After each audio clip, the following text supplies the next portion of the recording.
Welcome back. You're watching Prime Property. Time now for Tip of the Week. We reached out to ICICI to find out how you can improve your eligibility for a home loan. We began that conversation by first getting a pulse of the real estate market.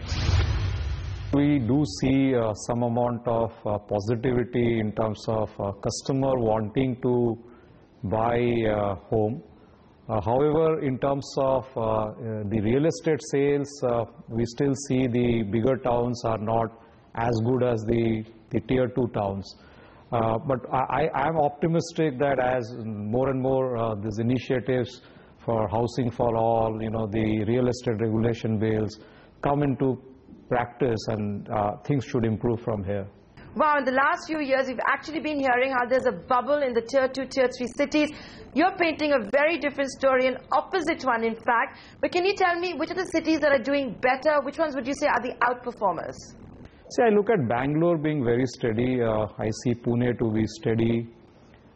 If I look at some of the the Hyderabad market has started looking up. Other than that, the towns like all the smaller towns, the demand is always being there, so it depends on how much more is made available. Okay, so that's your take on the property market. Now let's get down to business and talk about home loans. That's why we've got you here. We often get feedback, especially from the self-employed or retired people, that banks don't like to give them home loans, even if they offer collateral, if they offer the existing properties as collateral. Why is that the case? If someone had a steady source of income via salaries as well as assets, why would they go to banks for home loans in the first place? See, in case of home loan, of course, one has to understand that when a customer is buying a loan, a lot of times the credit worthiness is decided by the customer himself or herself, because in a way this is the largest loan the customer is taking in his lifetime.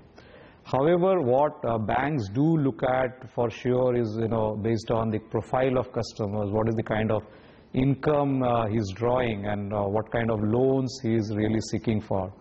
But most of the time, what customers need to also look at is if his particular income or the customer's income is not meeting the norm at which he's looking at the home loan is planning to borrow, he can always get the co-applicant added or other incomes which are possibly available to him.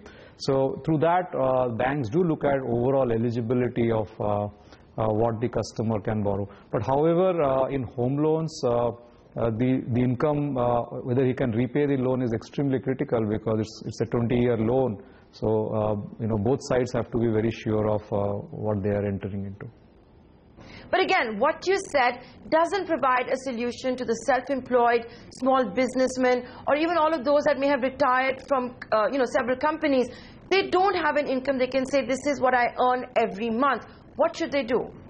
So, see, whether it is a salaried or self-employed, the objective remains the same. The objective is to understand, does he have the cash flow, the regular cash flow in whatever they are doing. And second is, what is the kind of balances they are building up.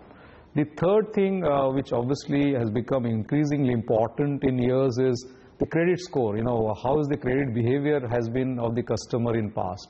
So what we look at on a self-employed, specifics to your question, is to look at his overall income eligibility, his other sources of funds, in terms of his rental income, if he is getting some income. So as long as he is able to ensure and give us adequate documentation and proof around it, lenders do look at all the eligibility and come to what one can lend to the customer. Let's talk a little more about that credit score. What is the minimum credit score one must have to get a home loan from ICICI?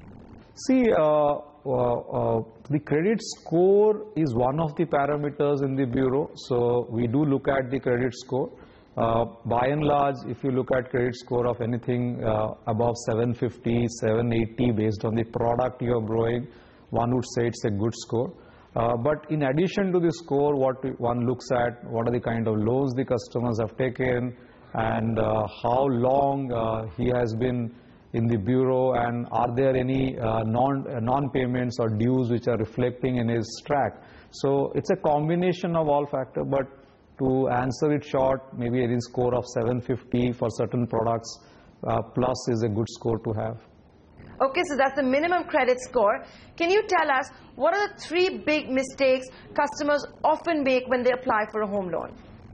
I think the first, if you look at home loan as a purchase, by and large customers goes through the process quite seriously because, as I mentioned, it's the most important purchase decision for them.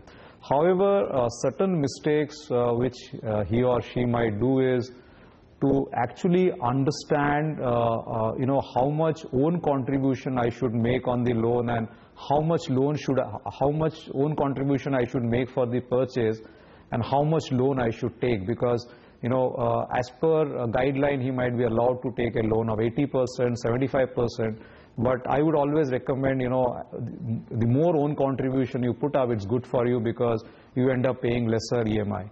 The second thing as a customer one should do is definitely ensure those property papers, the builder approvals are all in place when you're buying the house, so that when the construction is in progress, there are not much delays you're going to encounter, and builder is supposed to deliver the project on time. Be sure of that.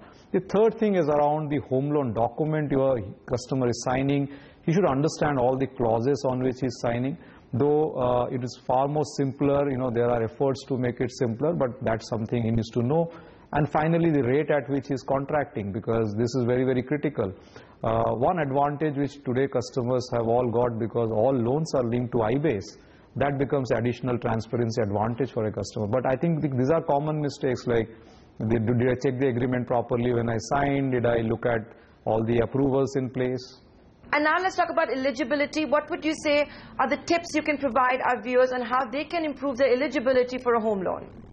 See, in terms of eligibility, depends on the tenor of loan you are seeking. Your eligibility can go up because, your EMI burden can come down because it's a outflow on your monthly income.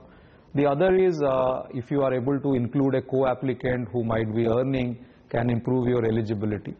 And third is if you have any other sources of incomes like rental incomes and other things, you should bring that up to the lenders and explain that and give proof. So I guess if you are able to give a complete family income, because many a times the home buyer is the family is buying the home. So instead of being a only applicant, bring in co-applicants.